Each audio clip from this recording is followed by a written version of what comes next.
The air was heavy with smoke and the sharp stench of scorched metal. Distant explosions reverberated, their tremors pulsing through the debris where Arena lay pinned. Her silvery gray skin was marred with gashes, its metallic luster dimmed by dust and blood. One of her long, pointed ears was partially torn, and a shard of shrapnel was embedded deep in her thigh. The battle had been brutal. Her squad of Athali warriors had clashed with human forces at the border of a disputed territory, a barren strip both species claimed. Outflanked, their planned assault crumbled into a frantic retreat when human reinforcements emerged unexpectedly from the eastern ridge. Arena's ship took a hit during the evacuation. As it plummeted, she saw the last Athalai ships vanish into the upper atmosphere, trailing blue exhaust against the amber sky. They hadn't waited, couldn't wait. Protocol demanded no delays in retreat, no rescue under heavy fire. Now, trapped in her wrecked craft, the comm unit on her wrist flickered weakly. Wincing from the pain radiating through her chest, she raised it to her lips. "This is Scout Commander Arena Voss, requesting emergency extraction. Sector 7, Quadrant 18, downed craft, severe injuries. Immediate assistance needed." Static was her only reply. She repeated the call, adding, "Any Athali vessel in range, please respond." Silence. The comm's light flashed 3 times, then died. Whether the battery or the transmitter had failed, the outcome was the same: isolation, abandonment. Arena's arm fell limp. Through the shattered cockpit canopy, the sky darkened as night approached. Stars began to emerge, distant, indifferent specks of light. Strange to think that amid those countless stars, the human-Athali conflict was a fleeting spark, insignificant in the cosmos. A sharp jolt from her injured leg yanked her back to reality. The shrapnel had ripped through muscle, likely nicking an artery. Without medical aid, she'd bleed out soon. Her emergency medkit was destroyed in the crash. So this was her end, not in valiant combat, but bleeding out in her ship's ruins, far from home, forsaken by her kind. Arena closed her eyes, embracing the inevitable. The Athali had a saying: "Meet death as you would a worthy foe, with dignity, without complaint." She pictured her homeworld, the crystal spires of the capital gleaming under twin moons, the vast purple seas, the rugged mountains of her cadet training. At least her memories would die with her, safe from human interrogators. As consciousness faded, she heard a faint rhythm, like boots slogging through mud. Her mind, perhaps, conjuring solace as death neared. She kept her eyes shut, letting herself slip. Then a distinct sound, metal grinding on metal, followed by a grunt. Someone was scaling her ship's wreckage. Her eyes snapped open, hand groping for her blaster, only to find an empty holster. The weapon must have been lost in the crash. A figure appeared at the canopy's edge, silhouetted against the twilight. Broad-shouldered, clad in a patched exosuit and dented helmet, unmistakably human. The figure paused, then removed the helmet. In the dim light, Arena saw a man in his 30s by human reckoning, with sharp features, stubbled cheeks, and keen eyes that widened slightly upon seeing her. His armor bore Earth Coalition insignia, though smeared with crude camouflage paint. Arena braced for the worst. He'd draw a weapon, finish her, or call for backup to drag her to interrogation. Defenseless, she could only wait. Instead, the human climbed carefully into the cockpit, navigating the jagged metal with deliberate steps. His voice, when he spoke, was unexpectedly soft. "Well, this is unexpected. I was scavenging for parts, not expecting a half-dead alien warrior." He crouched beside her, assessing her wounds. "Guess this evens things out for when your people shot my squad down over the eastern territories." Arena stared, baffled. Why wasn't he attacking? When he reached for her leg, she flinched, hissing in pain. "Easy," he said. hands raised in a calming gesture. That shrapnel needs to come out, or you'll bleed out. I'm guessing that's not your plan, considering you've survived this long. Why help me? She asked, her translator implant rendering her words in human English. He shrugged. Maybe I'm getting soft. Or maybe I'm just stuck in this wasteland too, and misery loves company. He flashed a crooked smile that didn't reach his eyes. Name's Darius, by the way. Darius Cole, ex-lieutenant, 47th Recon Division, currently AWOL and making it up as I go. Arena didn't reply. Pain overwhelmed her, dark spots clouding her vision. Look, Darius said, I can leave you to die or I can try to help. Your call, but make it fast. You're losing blood and I didn't trek through mud just to watch you fade. Pride urged her to refuse, to die honorably rather than accept enemy aid. But survival instinct prevailed. She nodded weakly. That's the spirit, Darius said, pulling a pouch from his belt. Fair warning, this'll hurt like hell. Those were the last words she heard before pain consumed her and darkness took hold. Arena awoke to the hiss of a pressure seal and the metallic tang of recycled air. She was in a shelter, not a medical bay, but not her ship's wreckage either. Her eyes opened to a dimly lit space, walls patched together from salvaged metal, some marked with human ship insignias, others from Athélie wrecks. A makeshift marvel, yet clearly improvised. Exposed wires snaked along the ceiling, feeding a flickering light that cast unsteady shadows. A corner terminal blinked with chaotic data, human code meshed with Athali interfaces in a way that shouldn't have functioned, yet did. Pain flared in her thigh when she tried to move. Her leg was bandaged with human medical supplies and a gelatinous Athali healing compound. Someone had known enough about Athali biology to treat her correctly, rare for a human. Finally awake, a voice said. Thought you'd sleep through the apocalypse. Darius sat across the shelter, stirring a dented pot over a small burner. Not that you'd miss much, given the state of things. Arena tried to sit up, collapsing back with a grunt. Where am I? What is this place? Darius turned, offering a wry grin. Welcome to Chez Darius, or, as I call it, How to Recycle Your Enemy's Scrap 101. It's not luxury, but it keeps out the rain and most predators. He brought her a water container. Drink. Athalie heal fast, but you need hydration. She sniffed the water cautiously before sipping. It was clean. Why bring me here? She rasped. Why not let me die? Good question, Darius said, returning to his pot. Been asking myself that for the last 12 hours while you were out. Maybe I'm a fool for lost causes, or maybe I'm tired of watching things die in this war. He ladled stew into bowls, handing her one. It's not poisoned, just local plants and protein supplements. Tastes like regret, but it'll keep you alive. Arena eyed the bowl warily. What do you want? Information? Tech? Her hand brushed the neural implant at her skull, holding sensitive Athali data. Darius rolled his eyes. If I wanted your secrets, I'd have cracked your head open while you were out. Besides, I've got no one to sell intel to. In case you missed it, I'm not exactly on good terms with my chain of command.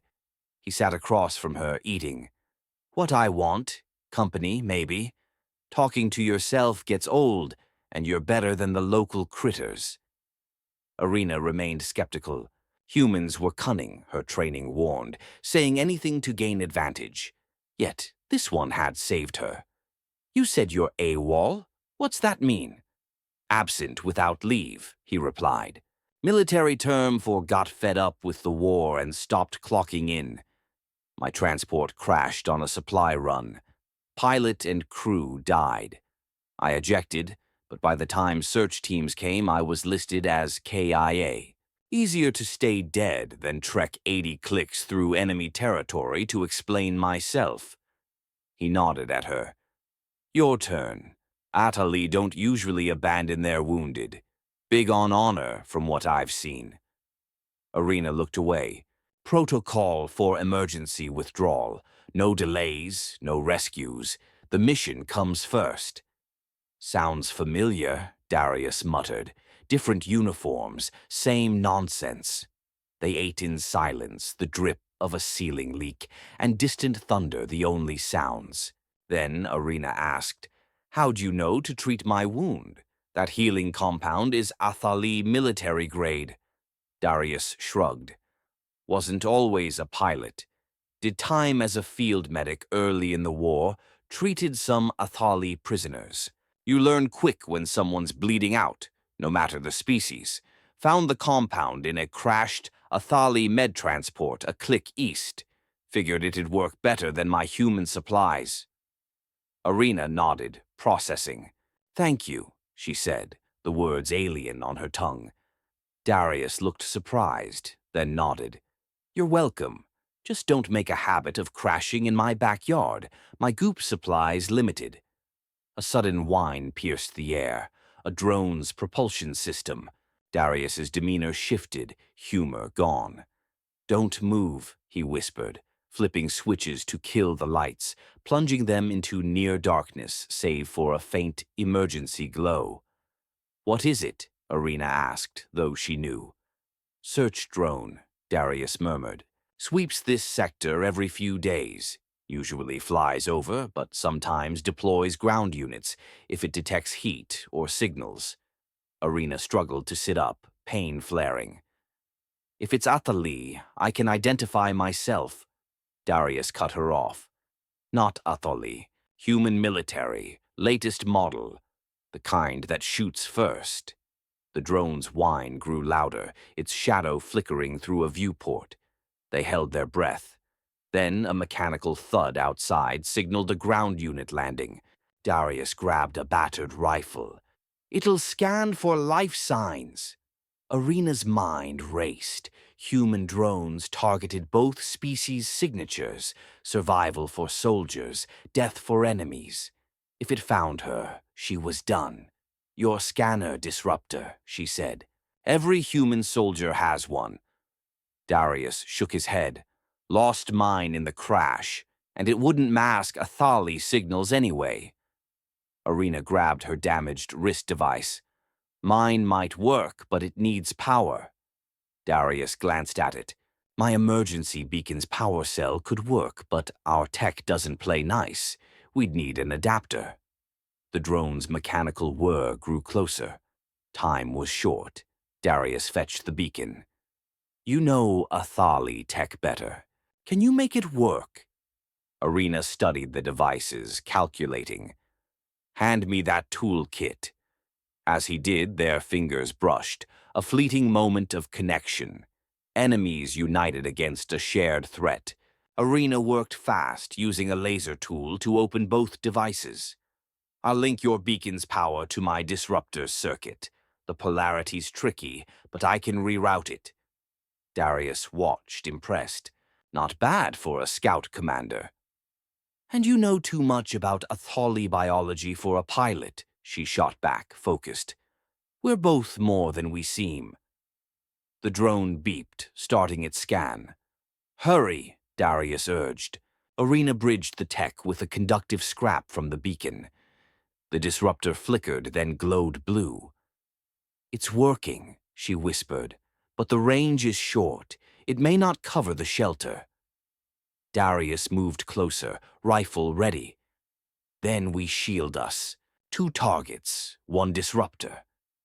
The drone's scan beam swept outside, light piercing the viewport. Arena held the disruptor between them, its glow casting shadows.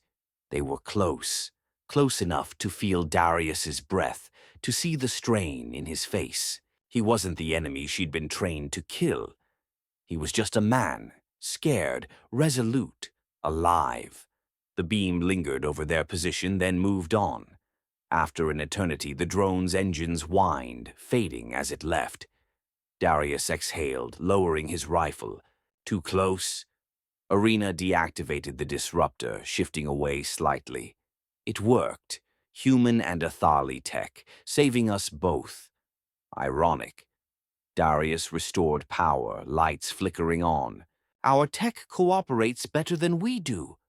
The shelter now seemed more than salvage, a fusion of human and Athali ingenuity, stronger together. Rest, Darius said, checking the radar. The drone will be back, and you need to heal. Tomorrow's a long day. Arena settled back, exhaustion hitting. As she drifted off, she marveled at her strange fate, expecting death, now saved by an enemy.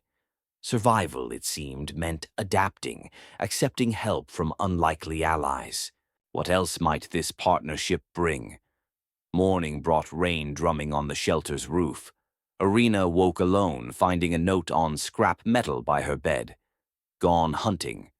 Back soon. Don't touch the red button on the console. It does nothing, but I like the drama. D.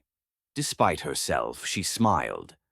Atholi culture shunned humor in crises, but Darius's irreverence was oddly refreshing. She checked her wound. The healing compound had worked well, the gash closing cleanly. Another day, and she'd move without risk. Testing her weight, she limped around, cataloging Darius's setup. The shelter was a triumph of improvisation. Air filters from scrap, water purifiers blending human and Athali methods, a security system linking Athali sensors to human alerts. On a workbench, she spotted an Athali officer's comm device, far beyond a scout's gear. Tools beside it suggested Darius had been tinkering. Why did a transport pilot know advanced Athali tech?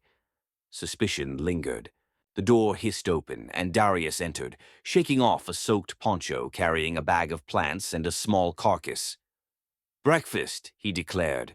"Hope you like mystery meat, 'cause it's what fell for my trap." He paused, seeing her by the workbench, feeling better, and snooping. "Recon's my job," she said, pointing to the device. "This is officer grade, not scout equipment." He set down his bag, peeling off wet gear. "Found it with the med supplies. Thought I could get it working." "Would you know how?" she pressed. He met her gaze. "I learn fast." Tension hung briefly before he shrugged. "Not like I've got anyone to call. Your people would blast me, and mine think I'm dead." He tossed her a small object, a power cell for her comm. "Found it at an outpost 2 clicks north. Figure you'll want to call home, but give me a head start before your cavalry storms in." Arena caught it, turning it over. With this, she could signal an Athali ship, return to war. Yet the thought felt hollow. "Thank you," she said, pocketing it. "Not sure anyone's listening, though." Darius raised an eyebrow, cooking. The great Athali military, abandoning an officer. Shocking. His sarcasm stung. "We prioritize the mission," she said. "So I've heard," he replied. "Must feel great, being so disposable." The words hit hard. She'd always accepted Athali doctrine, sacrifice for the collective. But being the one sacrificed shifted her view. "What about your people?" she countered. "They didn't search for you." Darius gave a bitter laugh. "Oh, they searched for 6 hours. Standard protocol. No sign, so I'm KIA. Efficiency's our thing, too." He handed her stew. "Seems both our sides excel at ditching people." They ate quietly, rain filling the silence. Then Darius asked, "Why'd you join this war, Arena? What's it for?" The question startled her. No human had asked this. "The Athali protect what's ours," she said, echoing training. "Humans invaded our territories, mined sacred worlds." "That's what they told you?" Darius pressed. "It's true," she insisted, though doubt flickered. "Your kind expands, consumes, while we've held worlds for generations." "And you hoard unused planets, building planet killers," he countered. "Or so my commanders say." Anger flared, but Arena paused. They were mirrors. Soldiers fed rival stories, fighting a war with murky origins. "What were you before?" she asked, pivoting. Darius blinked, surprised. "A student, xenobiology, cultural studies, wanted to bridge species gaps." He laughed sadly. "Now I bridge them with gunfire. You?" "Engineer," she said. "Environmental systems. Volunteered when the war grew. Family tradition." He glanced at the shelter. "No wonder you get the tech. You could make this place sing." "It's already impressive," she admitted. "Your integration's creative." "High praise from an Athali," he grinned. A sudden pain in her leg made her gasp, dropping her bowl. She clutched her thigh, agony burning. Darius was at her side. "What's wrong?" "The wound," she gritted. "Feels like fire." He peeled back the bandage. The wound was inflamed, dark lines spidering through her skin. "Infection," he said grimly. "Not standard. The shrapnel carried something your body can't fight." Arena knew the stakes. Earth pathogens could devastate a Thali. "How bad?" she asked. "Bad," he said, gathering supplies. "The compound helps healing, not this. You need Athali-specific meds." "None here," she said.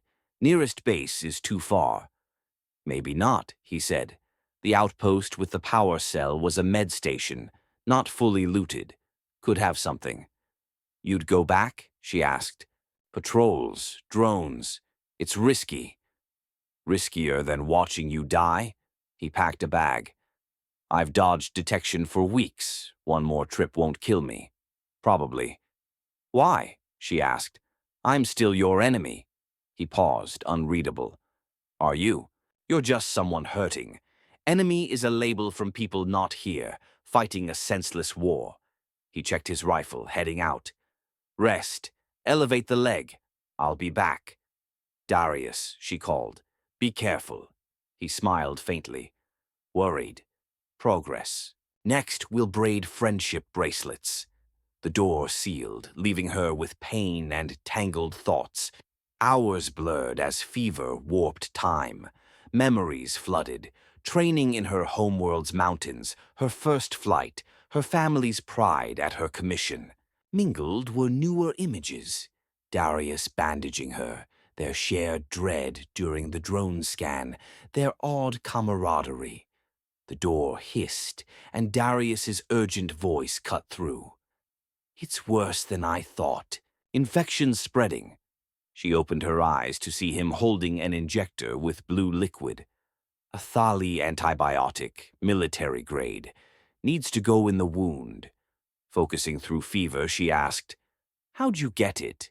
He grinned faintly. "Your encryption needs work. Also, I borrowed your wrist device's codes. Sorry." Normally, she'd be furious.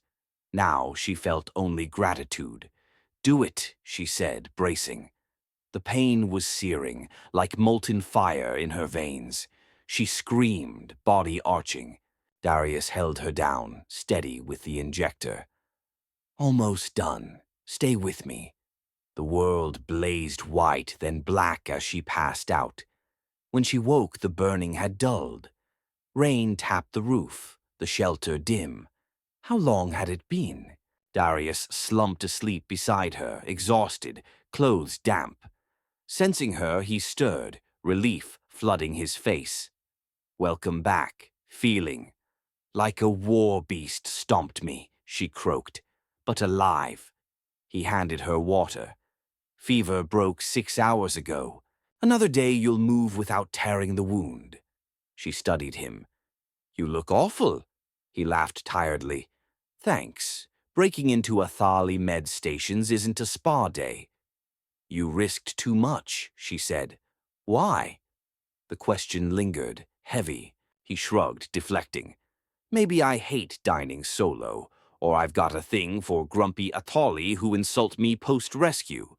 But his eyes held deeper weariness, a loneliness she recognized. "Thank you," she said. He nodded, rising with a wince. "Rest. I'm checking the perimeter. Storm's hiding us from drones, but messing with sensors." She noticed him favoring his left side. "You're hurt," she said. He waved it off. "Scratch, tangled with the drone. No big deal." "Show me," she insisted. Sighing, he lifted his shirt, revealing a raw gash along his ribs, painful, infection-prone.